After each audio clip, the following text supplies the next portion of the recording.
बिस्मिल्लाहिर्रहमानिर्रहीम। आज हमारा बायोलॉजी का जो टॉपिक है वो है कैरियोकाइनेसिस एंड साइटोकाइनेसिस।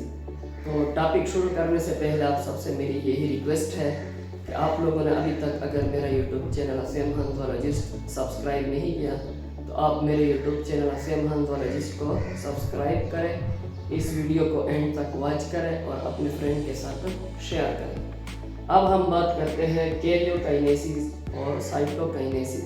तो कैरियोकाइनेसिस और साइटोकाइनेसिस बेसिकली ये क्या होता है कि हम इसके फ़र्क को जानते हैं, फिर उसके जो मेन डिफरेंस है उसके बारे में बात करते हैं। तो कैरियोकाइनेसिस जो होता है ये डिवीजन ऑफ न्यूक्लियस होते हैं, इसमें न्यूक्लियस दो हिस्सों में तकसीम हो जाता है। और साइटोकाइनेसिस डिवीजन ऑफ साइटोप्लाज्म होते हैं, जिसमें साइटोप्लाज्म दो हिस्सों में तकसीम हो जाता है।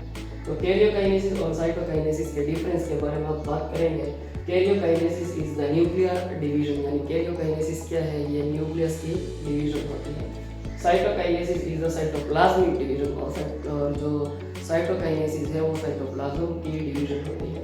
Nucleus of the cell is divided into daughter nuclei, यानी कैरियोकाइनेसिस में जो न्यूक्लियस होता है वो डिवाइड हो जाता है दूसरे न्यूक्लियस में। डॉटर कहते हैं असल में बच्चे को, और इस यहाँ पर इसका मतलब ये कि यानी एक न्यूक्लियस से दूसरा न्यूक्लियस बन जाता है। और साइटोप्लाज्म में क्या होता है, cytoplasm of the parent cell is divided into two daughter cell, यानी जो पेरेंट सेल होता है, जो अवायु फुलिया होता है, उससे दो नए फुलिये बन जाते हैं साइटोप्लाज्म के।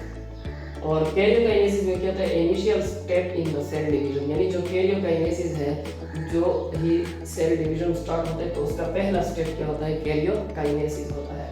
और साइटोकाइनेसिस क्या होता है, final step in cell division, यानी यह फुलियों की तकसीम का आखिरी स्टेप्स होता है।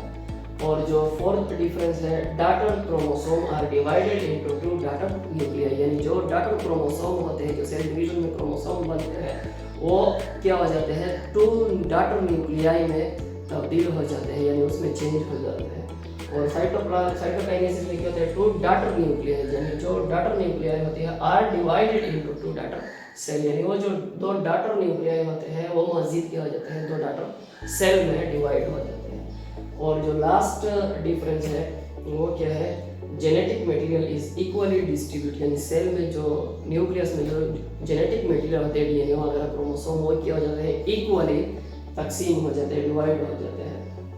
और साइटोकाइनेसिस में क्या होता है, साइटोप्लाज्म एंड सेलुलर ऑर्गेनेलिस, यानी उसमें जो साइटोप्लाज्म होता है और जो सेल ऑर्गेनेलिस होते हैं आर अप्रॉक्सीमेटली तकरीबन इक्वली डिस्ट्रीब्यूटेड, वो भी क्या हो जाते हैं, इक्वली डिस्ट्रीब्यूट हो जाते हैं। तो ये 4-5 मेन डिफरेंस थे कैरियोकाइनेसिस और साइटोकाइनेसिस के हवाले से। आई होप इंशाल्लाह आपको आज के लेक्चर की बेहतर समझ आई होगी। फिर भी ऐसा कोई स्टूडेंट है जिसके जहन में कोई क्वेश्चन हो तो वो कमेंट सेक्शन में अपना क्वेश्चन कर सकता है।